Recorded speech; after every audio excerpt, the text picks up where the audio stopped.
喺呢個都市，好多人都有唔同嘅心理啦、情緒問題啦。咁我會做到佢哋嘅心理家庭醫生啦，幫佢哋解決呢啲問題。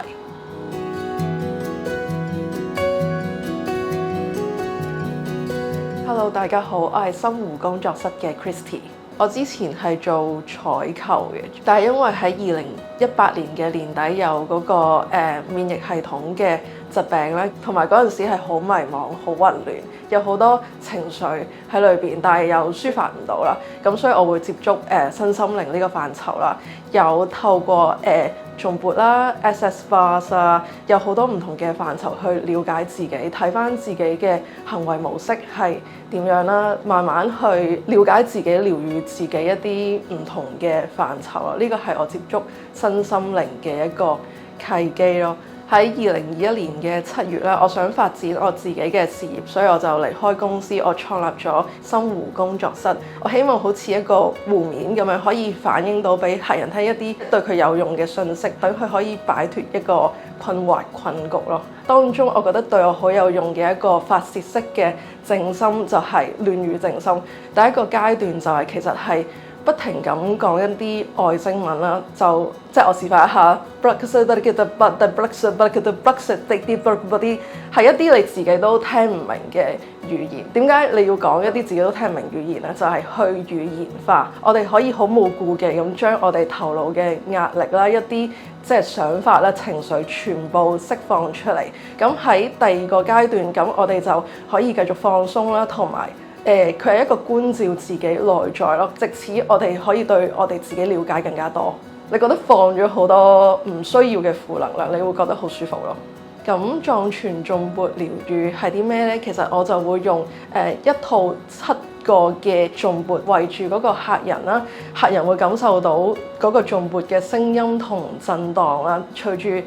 聽到呢個頌缽嘅餘韻啦，咁會帶佢哋進入一個比較放鬆嘅狀態，佢哋可以好 relax 啦，甚至係舒服到瞓着咗嘅。頌缽喺香港嚟講比較普遍啦，都有客人揾我做嘅，但係我覺得我自己最擅長嘅係 SS Bars 咯，佢係一個能量療癒嘅方法嚟。我哋個頭有32個能量點啦，可能啲人會有一個觀點話：我揾錢好辛苦啊，好難啊。咁當我哋按呢個能量點，或者療癒師幫你按呢個能量點，咁呢個觀點就會被溶解啦。當然要視乎呢個觀點植根喺你體內有幾深，可能做嘅次數會比較多啦。咁做完之後，我哋嘅接收會打開咗，因為啲固化嘅觀點會溶解咗啦。咁我哋有機會接收到更加多、更輕易賺錢嘅途徑啦，咁我哋會變得更加豐盛。我覺得最重要嘅一個點就係植入帶，植入帶就係即係我哋耳仔後邊呢個位啦，佢係即係我哋生生世世植入咗嘅一啲嘅觀點、諗法、決定、結論、情緒啦。咁當我哋咁樣輕按佢，我哋就可以釋放我哋某一世啦。咁我哋被植入嘅一啲想法、觀點、情緒，近來外星人都係一個好 hit 嘅 topic 啦。咁我哋工作室都會有一個關於外星人嘅療癒啦，叫做 Arcturian Healing 啦，透過一啲外星嘅符號啦，幫客人調頻同埋驅除負能量嘅。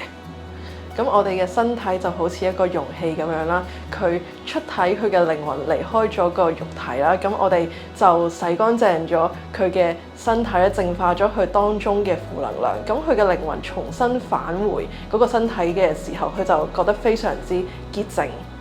好多人有頭暈身興都揾家庭醫生啦，咁佢哋有情緒嘅困擾同埋人生嘅困惑都需要揾人傾訴嘅。咁我會覺得我可以擔當呢個心靈嘅家庭醫生嘅角色啦。咁我會想將我以往工具所學嘅一啲我覺得係比較自然嘅療法啦，一啲無害但係可以發泄到我哋嘅情緒嘅一啲嘅工具，將佢教授俾人咯，同埋幫人哋做 service， 從而去療癒翻一啲同路人咯。